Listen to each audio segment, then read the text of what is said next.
kusikiliza na tunaenda kuona hapo chini.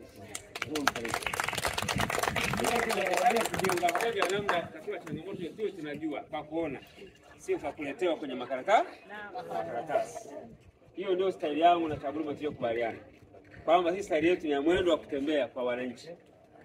Tuende tukasikilize, tukaone, tukubaliane namna ya kutatua. Kwa hiyo tumekuja kuwasikiliza, tumekuja mtuone, tumekuja kusema ahadi za Chama cha Mapinduzi. Hata kama muda hautatosha, tutakuwa na mikutano mingine hapa kwenye maeneo mbalimbali, tutapata muda mtahudhuria ili msikilize ahadi za serikali. Machache kwa ufupi. Sawa. Burugwa tunafahamu changamoto kubwa kuliko zote ni miundombinu ya barabara.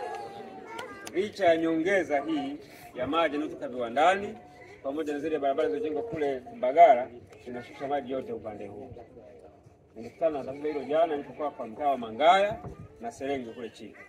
Nilikutana na shida hiyo, lakini kumbuka nimekutembelea kwa upande ule. Kitu anachosema nilipoenda kule jana. Leo nataka niangalie kwa upande huu ili tukubaliane na Rashidi kwamba kazi yetu ya kipaumbele hiyo ni mojawapo, ili watu waweze kuvuka kirahisi. Lakini serikali ya CCM imejipanga kuifungua Kiburugwa. Kwa kuanzia nafikiri mmeona kipande cha zege kilikuwa kimebaki kimeunganishwa pale. Tunaenda kwa upande huu wa viwandani pale. Zile barabara zote pale viwandani tunaenda kuzipiga zege na lami zote ili kuifungua njia. Hili ndio lango la kuingilia kule. Sawa? Kuifungua. Hatua itakayofuata ni kuzifungua barabara zinazoingia ndani. Barabara kutoka Mangaya kwenda Shule Msingi Juhudi, hiyo tayari mkandarasi ameshapatikana. Kwa kazi yetu na Chaguluma ni kumsimamia hiyo barabara ijengwe iunganishe kule. Hapa kwa nyoka nyuma hapa. Hapa. Tunaenda kujenga kituo kikubwa cha afya. Kikubwa kabisa. Kwa ajili ya kusaidia mikopo kwa kina mama. Chaguluma ameshasema tutashughulika navyo na tumezungumza kwenye vikao vilivyotangulia kwamba kama kuna mtu alikuwa anafahamisha hilo tatizo, sasa ajue asio wataka wamekuja. Sisi hataki mtendo. Sio wataka wamefanya nini? Sisi tumeshaingia Masai tayari. Hapa ni mwendo mdondo mpaka wananchi wapate huduma inavyotakiwa.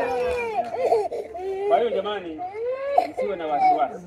Miundombinu ya Kiburugwa tutaifungua, huduma nyingine zitapatikana na kati ya sasa na 2030 watu mtashangaa kwamba jamani tulikuwa wapi?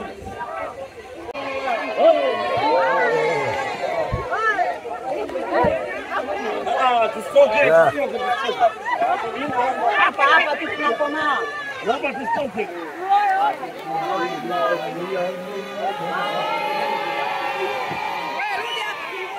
Tustoke. Leo analoa huko.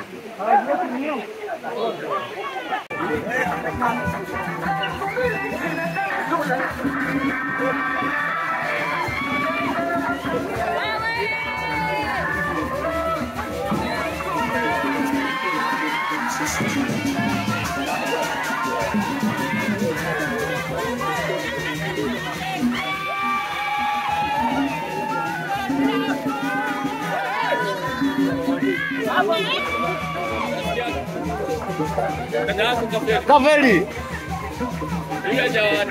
Hajaandaa. Mimi sifanye kikao.